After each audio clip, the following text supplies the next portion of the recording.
Espero a palavra transformação, atitudes transformadoras, sendo transformados. E hoje o título da mensagem é Finalizando a Transformação. Eu quero convidar a igreja a ficar em pé. Quem quiser abrir Números capítulo 13. Faz tempo que a gente não faz isso, né? Vai o smartphone aí que facilita. Números. Neemias. Neemias, capítulo 13. Quem tem Bíblia online é mais fácil, né? Olha lá, Neemias, capítulo 13, versículo 26. Apenas um versículo, nós vamos estudar apenas uma palavra no hebraico, mas Deus tem muito para falar aos nossos corações.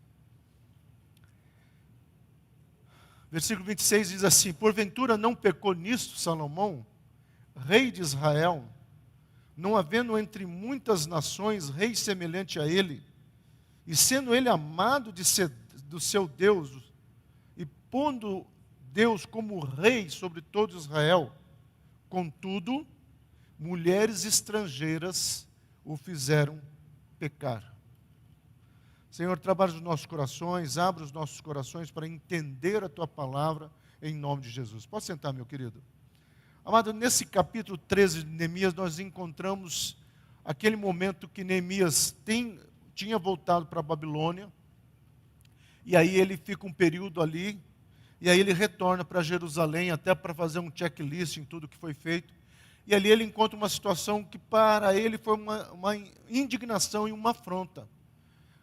Aquele Eliasibe, o sacerdote, lá do começo do capítulo 3, que esteve do lado dele, que ajudou ele na edificação das portas e dos muros de Jerusalém, nesse período todo, nesse tempo todo que ele esteve ausente, Tobias e Sambalate, talvez com uma influência maligna, conseguiram convencê-lo, talvez da pior situação que alguém poderia permitir, que é deixar o altar ser ocupado pela impureza.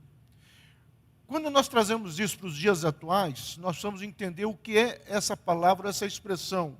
E eu fiquei semana inteira estudando no hebraico e no grego, o que é essa palavra impureza, espíritos imundos, que tanto Paulo vai falar, e principalmente os livros de Levíticos e Deuteronômio vão falar. E todas as vezes que aparece essa palavra, tanto no hebraico quanto no grego, a ideia é de uma situação perniciosa, uma situação que foge dos valores do reino de Deus. Então, quando se fala em espírito imundo, meu amado, e o filme de ontem, quem assistiu, quem pôde vir, né?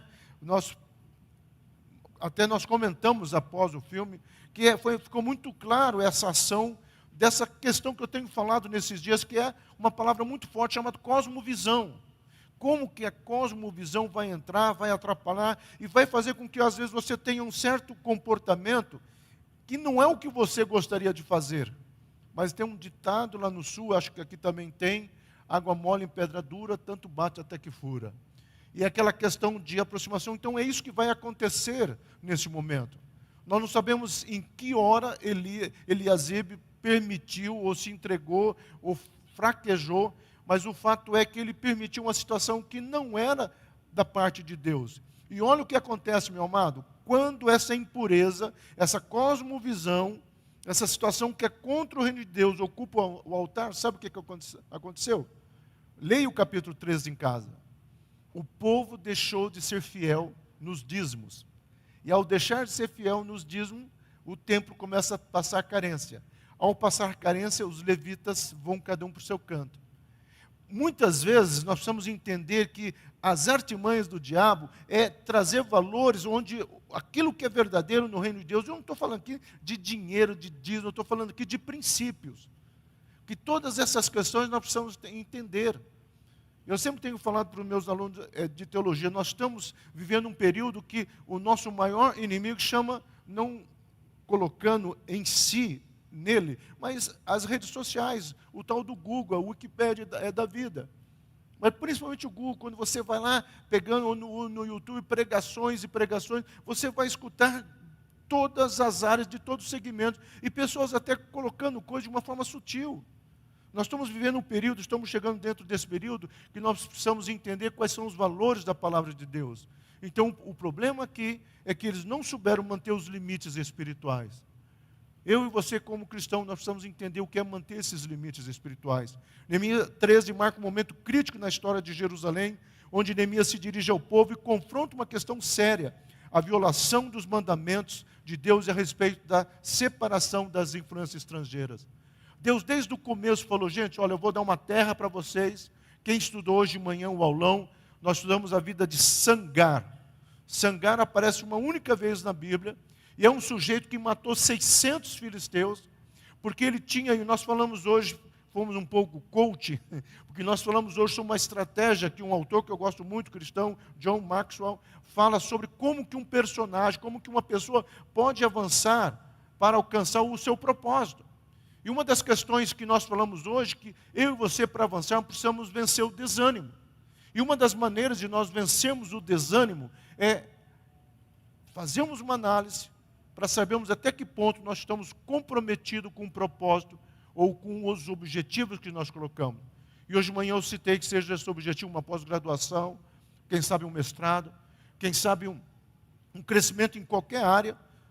Às vezes nós precisamos entender que o desânimo pode vir como uma ferramenta, e às vezes não é nem um capeta, não é nem demônio.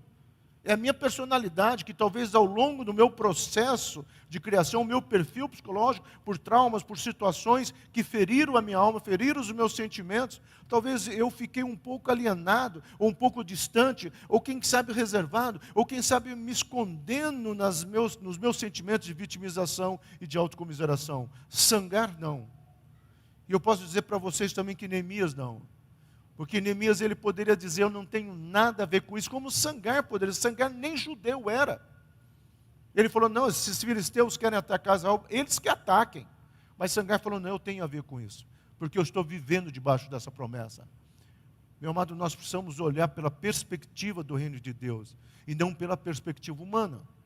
Porque Neemias, quando ele olhou o quadro e recebeu a notícia, nessas 9 mensagens anteriores, nós falamos sobre isso. Ele poderia muito bem ter dito, eu não tenho nada a ver com isso. Mas ele falou, não, existe uma promessa. Hoje de manhã nós falamos muito como que eu e você precisamos trazer à existência quais são as promessas de Deus para a minha vida. Quais são as promessas de Deus para o meu casamento, para a minha vida profissional. E quais são os alvos particulares que eu tenho, porque Deus quer trabalhar. Nem aquilo que você pensou, nem aquilo que veio ao teu coração, Deus já planejou, já programou. Jerusalém, Jerusalém, se vocês soubessem o plano e o desejo que eu tenho para vocês de paz e prosperidade. Jeremias. Então, quando você olha para essa questão, meu irmão, nós precisamos entender que Deus fala tudo isso. Olha, vocês vão fazer isso, mas cuidado com esse povo que está ali. E tem mais, alguns povos vocês vão ter que combater de uma forma muito cruel. Porque se vocês não fizerem isso, eles vão tentar entrar no meio de vocês. E o relativismo, e essa questão estética, essa questão talvez do glamour, essas outras questões que nós poderemos ficar enumerando, várias delas aqui, pode levar o cristão a viver um cristianismo religioso. Um cristianismo de 4 paredes. Um cristianismo de vir domingo na igreja. Um cristianismo que não está comprometido com os valores do reino de Deus. Assim como Neemias procurou corrigir a situação em Jerusalém, também eu e você devemos examinar. Meu amado, uma das coisas que como psicólogo, eu sempre falo que a pergunta mais difícil no meu consultório é, quem é você? A pessoa geralmente não sabe responder esta pergunta. A segunda pergunta é, o que você espera? Como as pessoas às vezes não têm perspectiva. E quando você não tem perspectiva, você não tem propósito, você corre o risco das pessoas de fora ditarem perspectivas ou propósitos para a tua vida. É isso que eu e você precisamos entender. Quando Paulo fala assim, quer saber de uma coisa? Eu não vou ficar olhando o meu passado. Eu não vou ficar olhando pelo retrovisor da minha vida. Eu vou olhar para frente e uma coisa eu faço, eu vou perseguir. Eu vou procurar, eu vou projetar no alvo que Deus estabeleceu sobre a minha vida. Qual é o alvo que Deus estabeleceu sobre a tua vida? Qual é o propósito que Deus tem para o teu casamento? É para ver se vai dar certo? Deus não trabalha com tentativas. Deus não trabalha com, vamos ver se vai funcionar. Botar um Áries, um ariano e um capricorniano. Deus não funciona assim, amado. Vamos ver se vai funcionar. Vou botar um flamenguista e um Botafogo junto. Ela Botafogo e ele Flamengo. Vamos ver se vai dar certo. Deus não é uma caixinha de Skinner. Deus não trabalha assim. É claro que Deus deixou o livre-arbítrio para eu e você escolhermos. Mas o que Deus espera é que eu e você falando, Senhor, me direcione. Senhor, me leve a tomar uma decisão certa. Então, se você ainda não casou, está tempo. Se você já casou, aí a coisa é diferente. Aí você tem duas saídas. A primeira é orar por misericórdia. E a segunda é dizer, Senhor, agora eu quero restauração. Eu quero restauração. Meu amado, transformação. Que o fogo do Espírito possa vir transformar a minha vida. Eu creio que nós precisamos entender que essa proposta que o mundo está colocando, essa visão hedonista do você viver o prazer aqui agora, Deus nunca foi contra isto. Deus nunca foi contra você viver o agora. Mas desde que esse agora, Deus falou, me deixe ser o centro desse agora. Me deixe ser a tua realidade. Me deixe caminhar do teu lado. Esse sempre foi o desejo de Deus. O que Deus sempre procurou e quis é relacionamento. Hoje nós terminamos a série, eu e Ângela, do estudo sobre esses livros que foram achados em 1876, foram traduzidos em 2001 e chegou para o português agora em 2019 para 2020. Eu li em português, ela leu em inglês, é claro. Mas é interessantíssimo como esses autores, e são textos lá de Qumran, são textos da Jordânia, e como que você começa a olhar e você fala assim, mas gente, espera aí, mas isso aqui não vai contra a Bíblia, pelo contrário, isso aqui vem solidificar o que a Bíblia sempre está falando. Então, quando você começa a olhar, você vê uma perspectiva que eu e você precisa... Está aumentando ou desligando? Amém. Esse é o meu filho, para quem não conhece, Deus abençoe. Tá? E quando você começa a olhar para essas questões, nós precisamos entender que Deus, sim, Ele quer que eu e você vivamos o melhor, senão Ele não teria feito o jardim do Éden. Senão Ele não teria preparado uma arca para a família de Noé.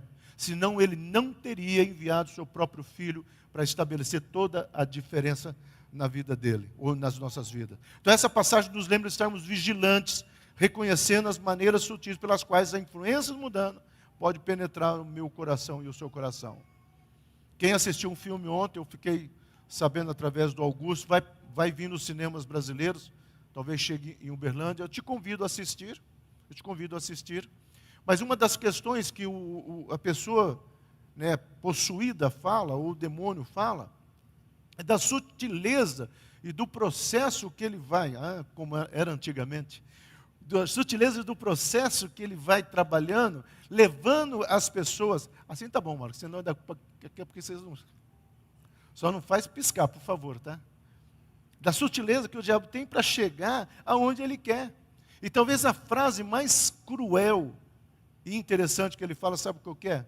Eu tenho paciência. Nós, demônios, temos paciência. Nós levamos uma criança a roubar um carrinho, essa criança vai brigando aqui, e nós vamos criando um conceito de iniquidade.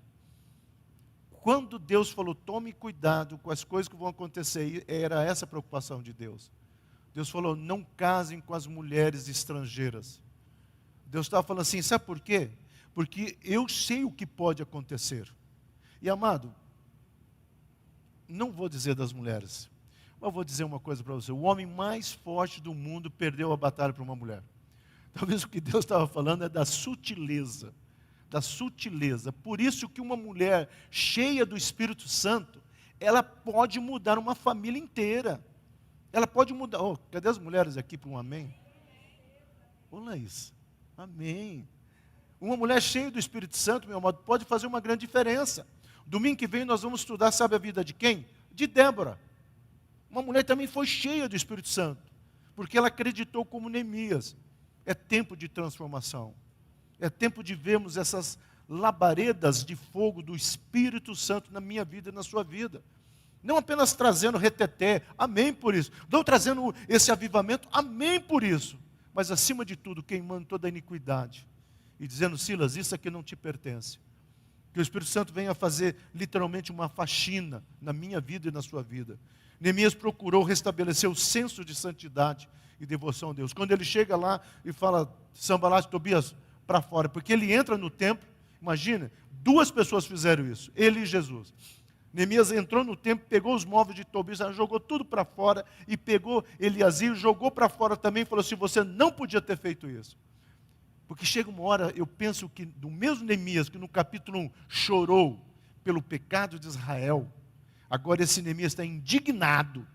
Ele falou: caracas, o que vocês querem? Eu nunca esqueço, uma vez eu até preguei uma mensagem aqui sobre o povo no deserto e falei sobre aquele povo que viu o maná, aquele povo que viu as bênçãos, de repente pecava, aí terminou o culto, o Márcio daquele jeitão dele, chegou aqui, pode dizer uma coisa para você? O Márcio é esse que cantou agora, né? Tocou violão. Pode dizer uma coisa para você? Eu falei: pode, Márcio. Nós somos igualzinho esse povo. Às vezes Deus tem dado tudo e a gente fica nessa bipolaridade. Nós somos igualzinho esse povo. Por isso que nós precisamos tomar esse cuidado. E é por isso que nós precisamos entender o que Neemias colocou. A única palavra no hebraico que eu destaquei desse versículo é, já no comecinho dele, porventura, não pecou nisto Salomão. Essa palavra no hebraico é a palavra shatak, que significa fugir ou errar um propósito de uma escolha. É a mesma palavra que no grego vai dar errar o alvo. A palavra hamartia no grego. Meu amado, é muito interessante porque o que Deus fala, Salomão pecou. Deus falou assim: Salomão errou o alvo que eu tinha para ele. Não era isso que eu queria para ele. Quantas vezes, talvez Deus olha para a minha vida e para a sua vida e ele fala: Silas, não é isso que eu tenho para você. Quantas vezes situações pequenas ou grandes, porque não existe pecadinho nem pecadão, são situações que nos fazem errar o alvo do propósito que Deus estabeleceu para a minha vida e para a sua vida. Então nós estamos vivendo um tempo, meu amado, onde o posicionamento vai ser cada dia mais forte. E não é um posicionamento de sair aqui combatendo aquilo ou amarrando aquilo, mas é de valores. Quais são os valores estabelecidos? Quais são os valores do reino de Deus para a minha vida e para a sua vida? Por isso que eu ainda sonho. Eu ainda sonho com uma escola realmente cristã. Uma escola que eduque do menor até pelo menos lá uma faixa etária, não sei, 13 anos, 14 anos, não sei o que vai pegar. Depois, quem sabe, uma faculdade. Mas o meu sonho não é começar pela faculdade, é pela base. Por isso que eu sonho, meu amado, e eu sempre falo para os meus alunos de teologia: vocês querem uma igreja estabelecida? Se preocupe com o ministério infantil, se preocupe com os adolescentes. Porque é a próxima geração. É a próxima geração. Quando naquela madrugada eu estava orando e Deus falou que iria levantar uma igreja estruturada, a primeira coisa que eu orei foi para o ministério infantil, a segunda coisa foi pelos adolescentes, a terceira coisa pelos jovens, depois pelas famílias. Porque eu creio que existe essa estrutura que é colocada e a própria sociedade vai entender isso. E aí, nesse período que eu estava orando, Deus falou: 3 grávidas aparecerão nessa igreja. A primeira foi aqui, né, eu já contei, a Laís veio apresentar a Andréia, né? Era Andréia o nome daquela menina, casada com a loira, a modelo, Luana. Não é Andréia, não? Hã? Não. Casada com o cara, de vez em quando vem ajudar a gente, é no almoço. O cara é personal training. É Bruna? Misericórdia. A Bruna, não a Andréia. E Deus falou, ministrou meu coração, depois ela falou. Eu falei: eu peguei meu caderninho, Deus está aí, uma já. Uma já sei quem é, e é homem. Eu sabia desde o começo. Porque o Rafael, meu amado, e eu preparei um estudo e eu ia dar hoje, mas não vai dar. O Rafael, ele tem uma ligação com a cor roxa. E ele vai representar e representa a restauração. Não estou botando um peso na vida do Rafael, tá? Mas é uma restauração do que nós precisamos acreditar na próxima geração do louvor e da adoração dessa casa. Quando veio o segundo, que foi o Pedro, eu falei: Deus, e esse aqui? Deus falou: a cor amarela. A cor amarela. A palavra. Por isso que ele se chama Pedro. Os pais nem sabem porque estão dando o nome, mas eu sei porque estão dando o nome. Por isso que ele se chama Pedro. Rafael, aquele que cura. O louvor cura. O louvor cura. Vocês nem sabiam, mas o louvor cura. Quando vocês deram o nome, né? É aquilo que, sabe, o Rafá é a existência. E aí veio o Zion. Zion. Zion. É que eu fico no hebraico, viu? Desculpa. Tem uma letra no Pildi que fala que eu e você precisamos levantar os olhos para Zion. Então, Zion, aqui no dia, aqui vocês me ajudam, hein? E aí vem a cor azul.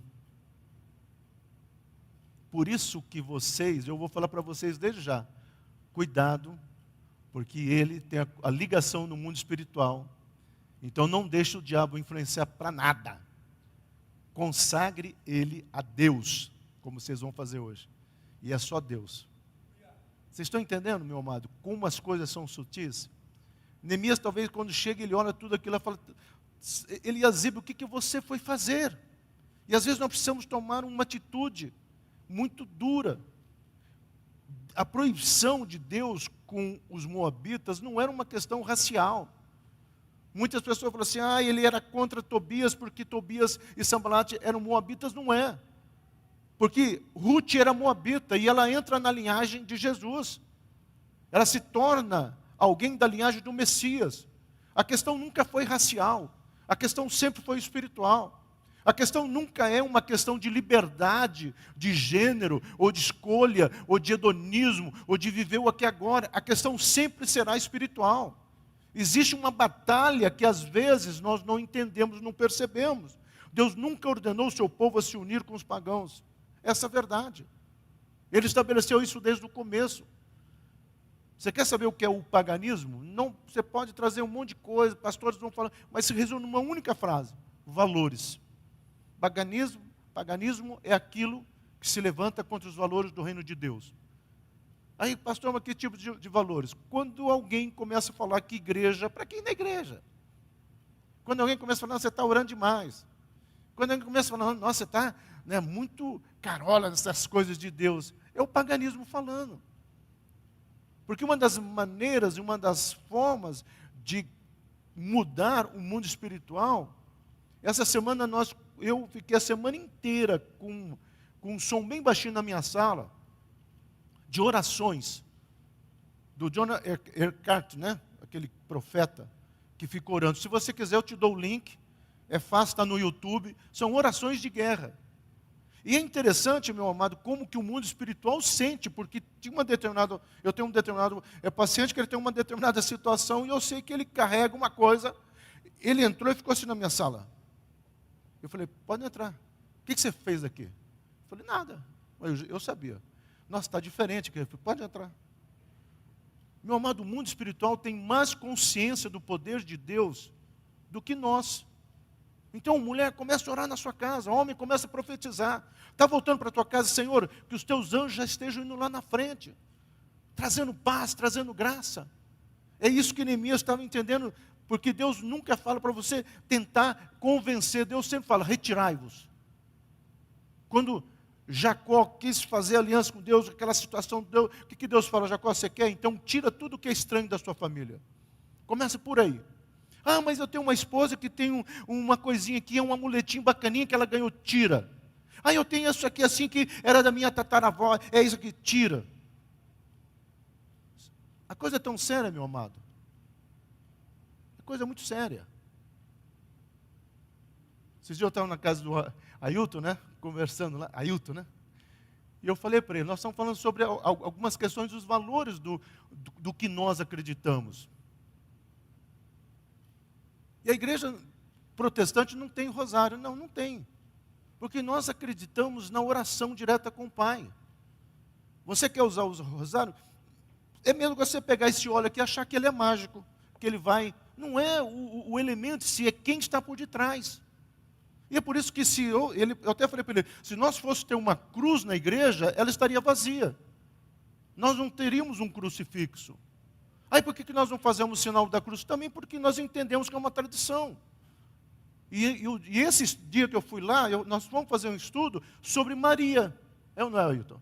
Sobre Maria. Quem foi Maria? Uma mulher tremenda, uma adolescente, 14, 16 anos no máximo, que o Espírito Santo tomou, bendito serás entre as mulheres, ninguém vai tirar isso de Maria. Mas parou ali. Aí no oitavo século puseram que ela é intercessora. Pronto, bagunçou tudo. É a mesma coisa que vocês falar que eu sou intercessor. Mesma coisa que vocês falar, eu quero orar, a Edinalva tem oração mais forte, o fulano de tal tem oração mais forte. Às vezes eu vejo pessoas, não faz mais isso, graças a Deus, procurando, passa o que eu quero que ela, como se a oração estivesse na pessoa.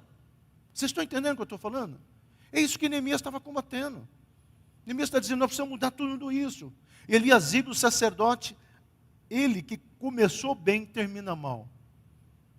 Eu matei um termo lá no sul, não sei se conhece aqui também. A gente fala cavalo paraguai, só tem arranque. Às vezes a vida cristã tem pessoas assim, só tem arranque. Começa bem, começa, agora eu vou. E parece que vem naquela empolgação, eu quero isso, eu encontrei Deus. E de repente a preguiça, o desânimo, conforme eu falei hoje de manhã. Veja o aulão hoje de manhã. São outros valores que começam a entrar e começam a desconfigurar. Então, quando Neemias expulsou esse sacerdote, diz Flávio José, um historiador, Sanbalat construiu um templo em Gerizim. Sabe aonde que vai aparecer esse templo? Em João capítulo 4. Sabe qual é esse templo? Dos samaritanos. A confusão que Jesus vai consertar começa lá atrás. E é por isso que ele teve que morrer na cruz, para consertar o lado de trás, para nós termos posicionamento aqui, meu amado. O José está pregando uma série de mensagens na quarta-feira sobre o livro de Efésios. E eu estou lendo, não para ver se ele está pregando bem, viu, José? Eu estou lendo e eu estou abismado como é gostoso. Eu já li muitas vezes, já dei aula no grego de Efésios, mas como é gostoso ler o livro de Efésios. A redenção, a cruz, aquilo que Jesus fez pela minha vida e pela sua vida. Nós estamos nele, nós estamos nas regiões celestiais. Eu comecei, viu, José, numerei as vezes que fala ali das regiões celestiais. É tremenda a visão de Paulo, é Silas, você precisa se conectar com as regiões espirituais. É o azul, viu? Nossa, eu ainda vou sempre falar Zion. Se tivesse um rabino aqui, ele ia falar que eu estou certo. Né? Zion, depois vocês me corrijam. Que são as regiões celestiais. Por isso a minha e a sua responsabilidade. Essa igreja é marcada por essas três cores. O roxo, que é adoração, que é quebrantamento, que é cura. Hoje eu vi a Edinalva descer para orar aqui. Eu amo quando ela faz isso, porque eu sei que ela está sendo espontânea. E eu quero ver mais, porque eu sempre brincar, não tem um estilo de ministração. O Guilherme chora aqui dentro. E eu falei hoje de manhã, viu, Guilherme? Você não assistiu. Eu falei, gente, às vezes eu estou ali naquele canto. Agora eu vou falar aqui para quem não assistiu o aulão. Eu estou olhando ali o Augusto pulando de alegria, o Alexandre naquele jeitão dele, louvando ao Senhor, e as meninas aqui, a Laura Sterker, que eu sempre erro, cantando, e a mãe filmando, né? Mas cantando assim, tal. O Guilherme chorando, e às vezes eu olho, a igreja assim. Rapaz, tem algo que estou dizendo, Deus, eu vou ficar de costa para cá, porque não são todos, não vou generalizar. Mas, meu amado, às vezes, sabe o que eu quero ver? Aqui, ser igual aí, e aí, não ser igual aqui. Tá? Mas o que está acontecendo aqui, influenciar aí. É isso que aconteceu. Porque os levitas, se eu ler o capítulo 3, os levitas fugiram. Porque os levitas, o que nós vamos fazer? Não há mais nada o que fazer. Quando se tira o louvor, você perde toda a graça. Isso é muito sério. Eliasibe, grande líder religioso, ajudou na construção dos muros, mas ele brincou com os valores do reino de Deus. Neemias era um homem capaz de chorar pelo pecado, mas era um capaz de ficar indignado com aquilo que era roubado. Então Neemias faz uma faxina na casa de Deus. O inimigo deve sair e também tudo aquilo que pertence. Se nós fôssemos hoje fazer uma lista, você saberia dizer ou escrever quais são as coisas que você sabe que entristece o coração de Deus? Porque é interessante, nós sabemos aquilo que nós queremos. Mas o que Deus quer? O que Deus espera? Semana eu e a Anja estamos num jejum. A Anja está numa situação, eu estou em outra. E eu peguei e falei, Deus, eu tenho três coisas. O que eu gosto de fazer não é pecado, mas eu gosto. E eu vou abrir mão. E é interessante, meu amado, aí você fala, então é espiritual. Talvez seja, mas a palavra está sendo pregada, mesmo sem a modernidade. Porque a igreja primitiva pregava embaixo de um pé de manga. As pessoas cantavam sem nenhum instrumento, às vezes é só o coração. Talvez nós precisamos voltar nessa estrutura de primeiro amor. Não que nós vamos abrir mão disso aqui, não é isso que eu estou falando. Mas como que eu realmente vou olhar para tudo isso? Quando o homem toma o culto do culto, então estamos em grande perigo. Quando o homem toma o culto do culto. O que é isso que quis dizer, pastor? Essa frase Deus me falou nessa madrugada. Não deixe a Monte Hebron tirar o culto do culto. E eu chego aqui e acontece isso. E sabe o que ele me falou essa madrugada? O meu filho é o centro do culto. O meu filho é a razão do culto. E o Espírito Santo, e eu tenho me incomodado muito com isso. E o Espírito Santo, eu até mandei um negócio para o Guilherme algumas semanas atrás. O Espírito Santo não é uma pomba, o Espírito Santo não é um vento, o Espírito Santo não é um fogo, ele é uma pessoa. É a terceira pessoa da Trindade, que capacitou homens no Velho Testamento, capacitou a igreja primitiva e quer capacitar a minha vida e a sua vida. E ele estava lá na criação do mundo. E hoje ele está aqui. E ele faz algo que o demônio onde falou. Ele habita o meu coração e o seu coração. Por isso, meu amado, quando você peca, quando nós pecamos, você já pensou o Espírito Santo dentro de nós se entristecendo? Nossa, que sujeira é essa que está chegando agora? É mais ou menos isso que Eliasibe fez. E Neemias falou, não dá para aceitar isso. A restauração do povo precisa passar pela palavra e pela oração. Leia em casa, versículo 1, versículo 3, versículo 14, versículo 22, versículo 31 do capítulo 13. Leia em casa depois. Toda a restauração começou pela palavra e pela oração. Mas, meu amado, não é, Senhor, em nome de Jesus, abençoa, Senhor, queima toda a gordura, porque eu não posso engordar mais, Senhor, e tira todo o capeta da minha vida. Não, para com isso. É uma vida de oração, é uma vida de entrega. Leia a palavra de Deus, busca a palavra de Deus, viva a palavra de Deus. E eu encerro, meu amado, aqui, com essa frase tirada da música. Quero me mover pelo Espírito Santo, sentir o vento das línguas de fogo, escutar a voz daquele que eu conheço. E eu te pergunto, você conhece a voz de Jesus? Você conhece a voz de Jesus? No meio de tantas vozes, você conhece a voz de Jesus? Então eu quero te convidar a baixar o seu coração, a sua vida, a sua cabeça. Coloque a sua vida diante do Senhor.